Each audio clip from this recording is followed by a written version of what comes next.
The conference room at Kingston and Sons felt more like an execution chamber that morning.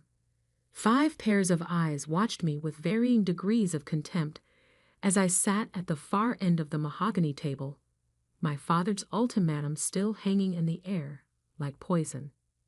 "The papers are quite straightforward, Alexandra," my older brother Marcus said, his voice dripping with that familiar condescension. "You sell your shares back to the family trust at the agreed-upon price. Clean break, everyone moves on."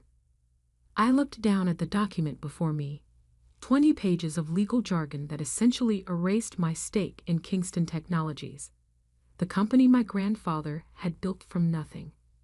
The company I'd helped transform from a struggling manufacturing business into a tech powerhouse over the last decade.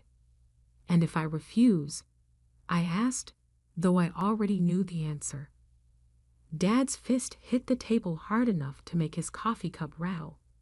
"Then you're out. No family, no inheritance, no connections. You'll be completely cut off."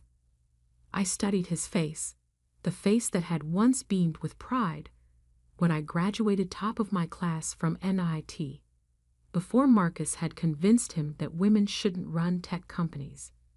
The face that had smiled in family photos before my mother's death, before his new wife Amanda had decided I was a threat to her son's future control of the company. "You're really willing to disown your daughter over this?" I kept my voice steady, professional, the same voice I'd used in countless board meetings, while Marcus took credit for my innovations. "You brought this on yourself."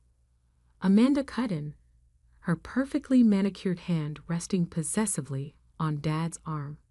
"If you just played your role, accepted the position we offered." Ah, yes, the position. Head of Community Relations, a fancy title for planning charity galas and looking pretty in press photos. Never mind my patents, my technical expertise, or the fact that I'd developed the quantum processing architecture that now powered Kingston's most profitable product line.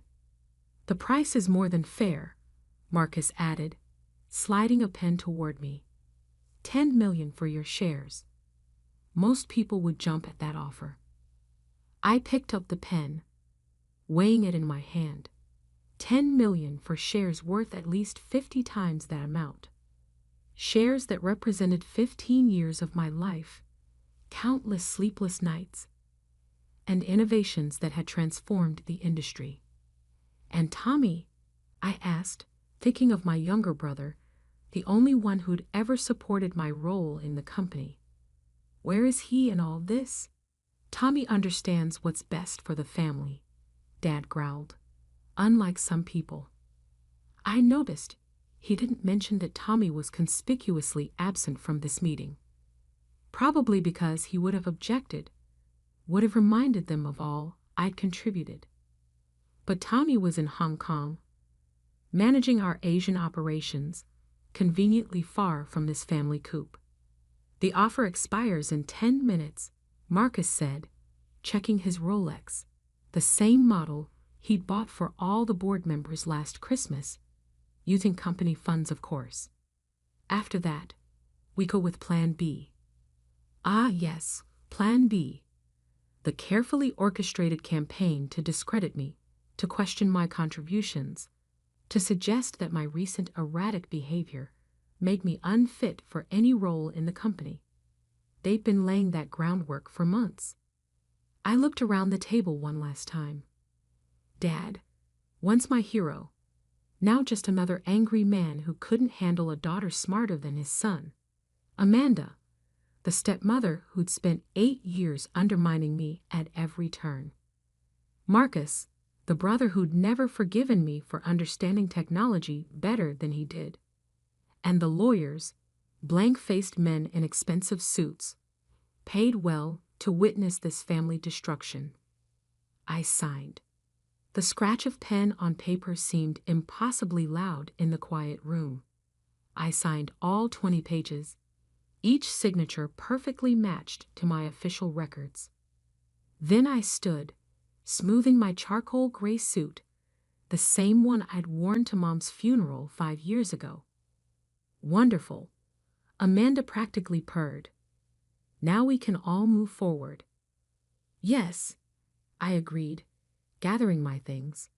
We can.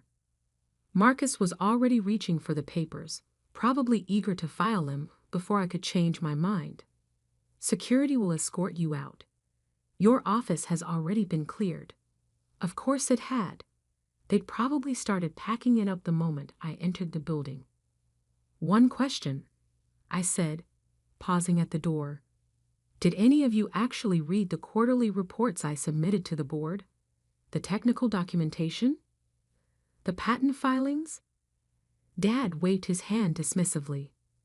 That's what we have teams for. Right? I nodded. Teams, of course. I left them there, followed the security guard to the building I'd practically lived in for the past 15 years. Past the R&D labs where I'd developed the technologies that had saved the company. Past the engineers who looked away, ashamed or afraid to meet my eyes. Past the wall of awards, many of them bearing my name, though I noticed those were already being taken down. In the lobby, I paused to look at the massive portrait of my grandfather, the company's founder. He'd always said that in business, like in chess, you had to think 5 moves ahead. I wondered what he'd think of today's game. My phone buzzed as I reached my car. A message from my real lawyer, not the family-approved one who'd witnessed the signing. Everything in place. Countdown starting now. I smiled, thinking about the other documents being filed at this very moment, about the shell companies and investment vehicles I'd carefully constructed over the past 2 years, ever since I'd first noticed Marcus's growing influence over Dad, about the trades that would start executing automatically at midnight. They thought they'd won, thought they'd forced me to sign away my birthright for a fraction of its worth. They didn't know that I'd been preparing for this day, moving pieces into position while they were busy planning my downfall. They'd forgotten the first rule of technology: always have a backup plan. And mine was about to change everything. I started my car. Not the flashy sports car Marcus drove, but a subtle electric vehicle packed with my own modifications. As I pulled away from Kingston Technologies' headquarters, I glanced in my rearview mirror. Marcus was standing at the window of the conference room, probably congratulating himself on his victory. Enjoy it while it lasts, brother, I murmured. Tomorrow's going to be interesting. My phone buzzed again. Tommy calling from Hong Kong. He'd know by now what had happened. Tell me you have a plan, he said without preamble. Don't I always? They're celebrating, he said, disgust clear in his voice. Marcus is already announcing his new leadership team. Perfect, I replied, pulling onto the highway. Let them celebrate. It'll make tomorrow more entertaining. How bad is it going to be? I thought about the cascade of trades and revelations scheduled to unfold in less than 12 hours. About the carefully constructed web of investments and partnerships that would soon reshape Kingston Technologies' entire power structure. Remember when we were kids and Marcus broke my science project the night before the fair, and you showed up the next day with an even better one that won first prize? Something like that, I smiled. Only this time, the prize is a lot bigger. The sun was setting behind me as I drove home, casting long shadows across the city. In my briefcase, a single thumb drive contained everything I'd need to show the world exactly who had really been running Kingston Technologies all these years. They thought they'd forced me to sign away my future. They were about to learn that some signatures are just the beginning. The next morning, I sat in my home office at exactly 8:57 a.m., watching 6 different screens display real-time market data, news feeds, and the internal Kingston Technologies communication channels I technically shouldn't still have access to. My phone was set to do not disturb. The chaos could wait until everything was in motion. At 9:00 a.m. sharp, the first domino fell. Breaking news. Mystery investor emerges as major stakeholder in Kingston Technologies, scrolled across CNBC. Within seconds, similar headlines appeared on Bloomberg, Reuters, and every major financial news outlet. My other screens lit up with incoming data. Kingston's stock price freezing as trading was halted due to pending significant announcements. Internal emails flying between executives and board members. Frantic messages from investment banks trying to identify the new player who had quietly amassed a controlling interest in one of tech's most prestigious family companies. At 9:03 a.m., my phone started buzzing despite its settings. Marcus, Dad, Amanda, even board members I hadn't spoken to in months. I ignored them all and opened a secure message from Tommy instead. Holy shit, Lex. This is you, isn't it? The Phoenix Group. I smiled at the name I'd chosen for my investment vehicle. Phoenix Rising Technologies, because some things have to burn before they can be reborn. Watch the next announcement, I texted back. At 9:15 a.m., right on schedule, the second wave hit. Phoenix Group announces patent review of Kingston Technologies' core products. That's when the real panic started. My security system alerted me to someone at my front door. Through the cameras, I could see Marcus, his perfectly tailored suit already showing signs of stress, his face red with anger or fear, probably both. I let him pound on the door for exactly 5 minutes before remotely activating the exterior speakers. Go home, Marcus. I'm working. Working? He shouted at the camera. You're destroying the company. Dad's having chest pains. Funny how health concerns only matter when it's his wealth at stake, I replied coolly. Where was that worry when he was forcing his daughter out of her own company? This isn't a game, Alexandra. The stock is in free fall. Actually, I switched on the exterior display, showing him the same market data I was watching. Trading is just suspended. The free fall starts in about 20 minutes when it resumes. Unless what? His voice cracked slightly. Unless the board calls an emergency meeting, with all shareholders, including the new majority owner. He stared at the camera, realization finally dawning. Phoenix Group, it's you? But how? We made you sell your shares. You made me sell my direct shares, I corrected. Did you ever wonder why I took such a low price without negotiating? Why I never fought the evaluation? Too busy celebrating your victory to check what else I might own. My phone buzzed again, Tommy sending a series of laughing emojis, followed by, Marcus just called me screaming. Dad's lawyer is having a meltdown in the executive boardroom. At 9:30 a.m., trading resumed. Kingston's stock dropped 30% in the first minute. Alexander, please. Marcus was almost whimpering now. We can talk about this. Whatever you want. Board seats, executive position, name your price. I activated the house's external screens, displaying the same presentation I'd been preparing for 2 years. Slides showing exactly how I'd built my position in the company. Small tech startups I'd quietly acquired, each holding crucial patents that Kingston's products depended on. Strategic investments made through shell companies, while Marcus was busy playing corporate politics. Key personnel who jumped ship with me, taking their expertise to companies now owned by Phoenix Group. The price, I finally said, watching his face as he absorbed the information. How about everything you tried to take from me? The company? The legacy? The future? All of it. Dad will never agree to this. Dad doesn't have a choice anymore.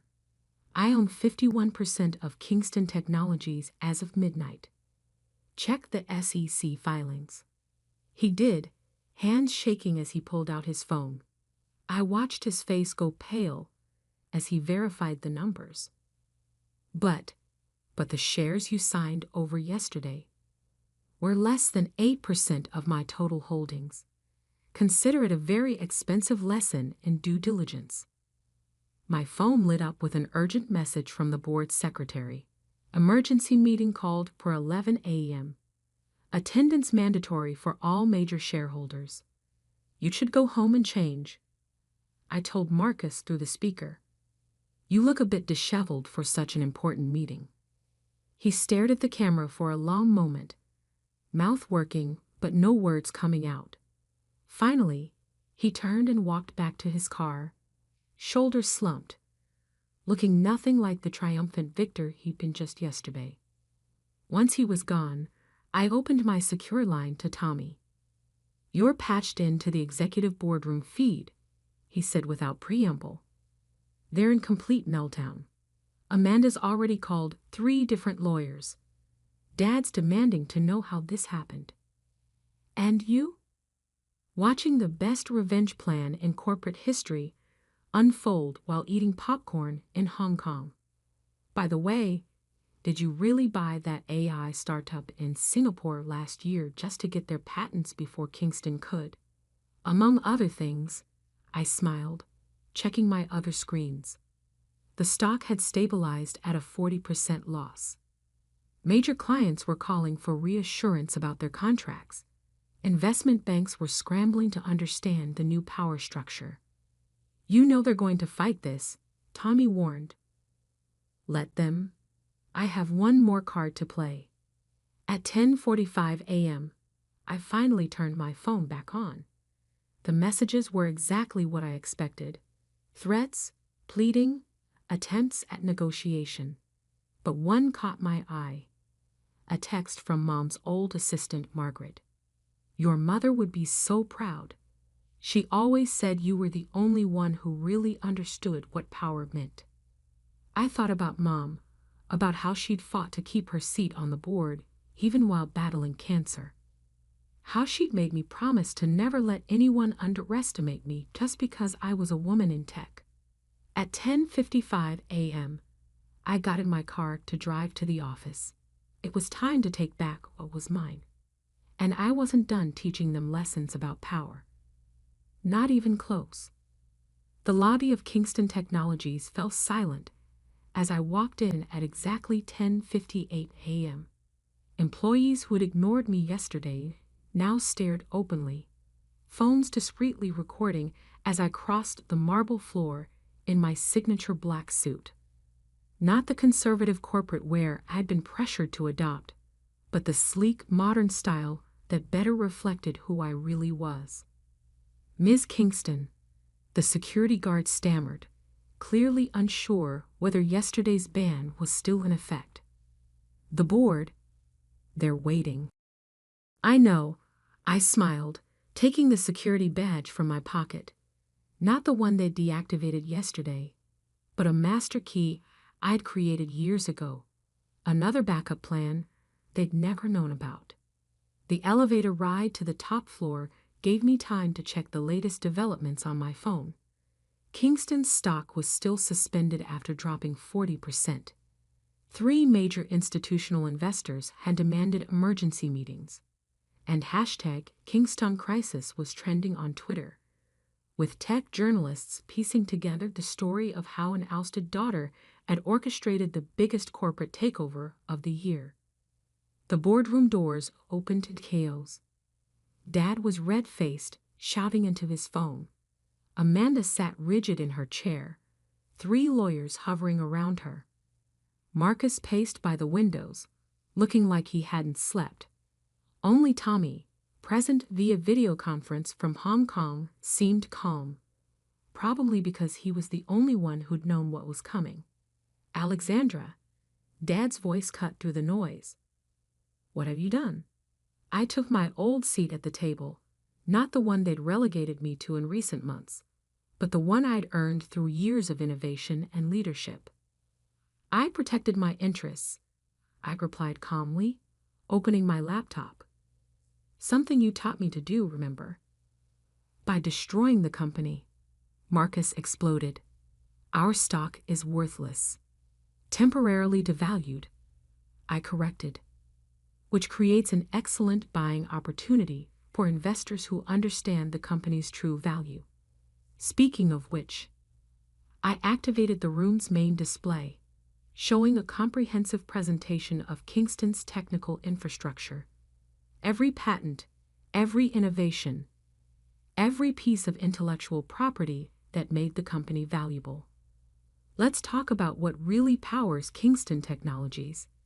I began, but Amanda cut in. We don't have time for technical presentations.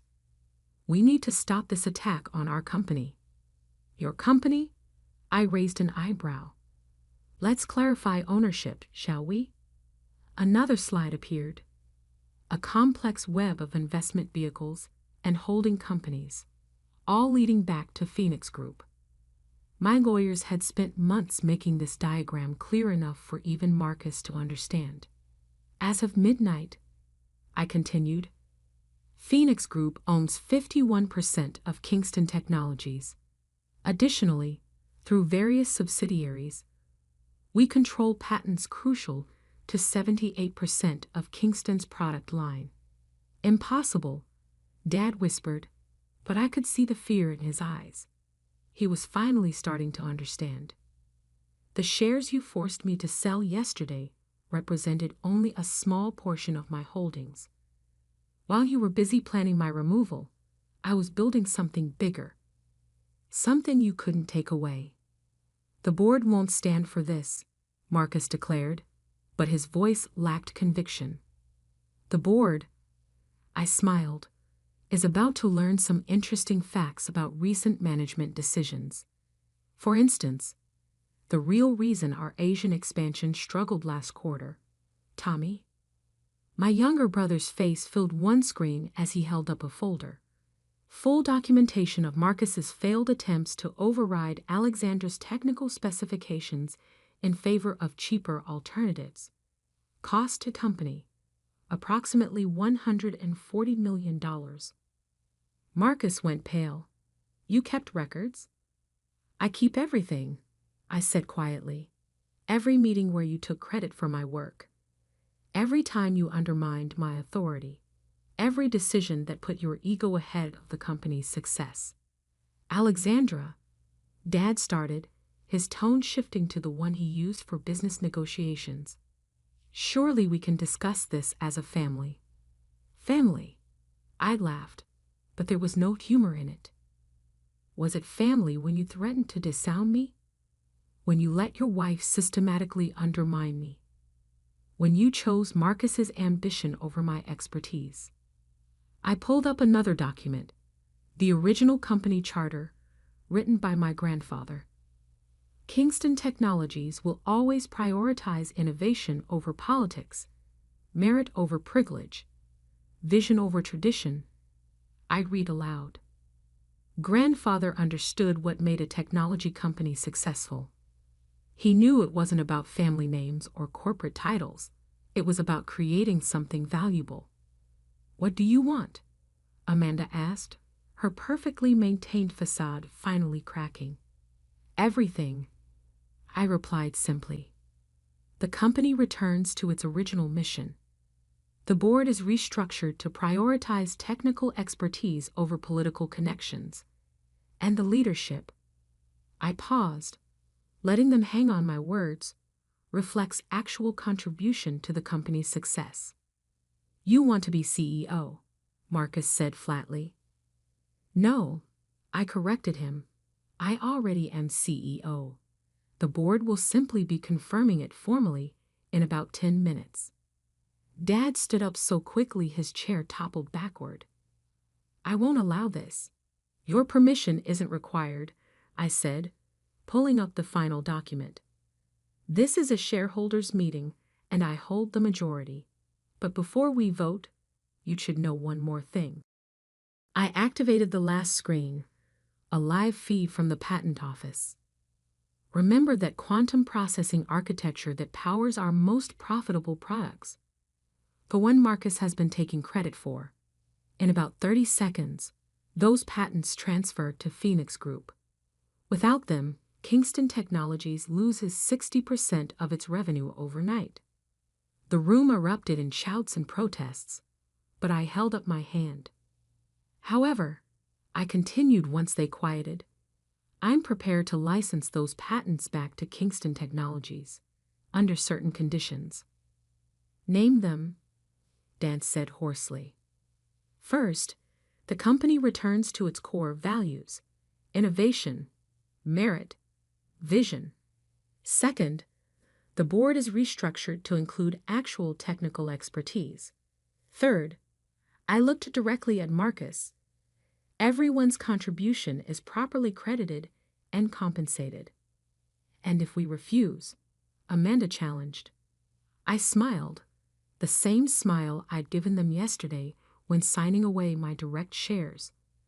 Then Phoenix Group launches its own tech company, using all the patents and innovations I developed. Kingston Technologies becomes nothing but an empty shell with a famous name.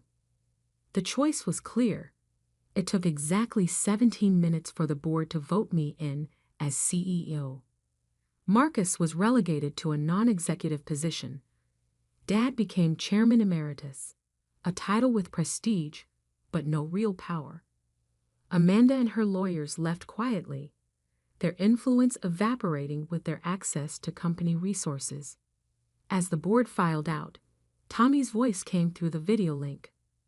That was the most beautiful corporate takedown I've ever seen. I looked around the boardroom, my boardroom now, the place where, just yesterday, they tried to force me out of my own company. It wasn't about revenge, I said, though part of me knew that wasn't entirely true. No, Tommy agreed. It was about justice. About building something they couldn't steal or destroy. My phone buzzed with breaking news. Kingston stock was trading again, now up 10% on news of the leadership change. The market, it seemed, approved of having an actual innovator in charge. Dad lingered at the door, looking older than I'd ever seen him. Your mother, he said quietly, she always said you were the one who truly understood what Kingston Technologies could be. She was right, I replied, not looking up from my screens. She usually was. He nodded once and left, leaving me alone in the room where, just 24 hours ago, they'd thought they'd won. I pulled up the company's project dashboard, already planning the changes needed to return Kingston Technologies to its innovative roots. There would be time later for family reconciliation, for healing old wounds. But right now, there was work to do. Real work. The kind that changes industries, that builds futures, that creates legacies worth fighting for. They'd forced me to sign away my shares, thinking that paper could erase my contribution, my vision, my right to lead. Instead, they taught me the most valuable lesson in business. Sometimes you have to lose something small to win something bigger. And I'd won everything.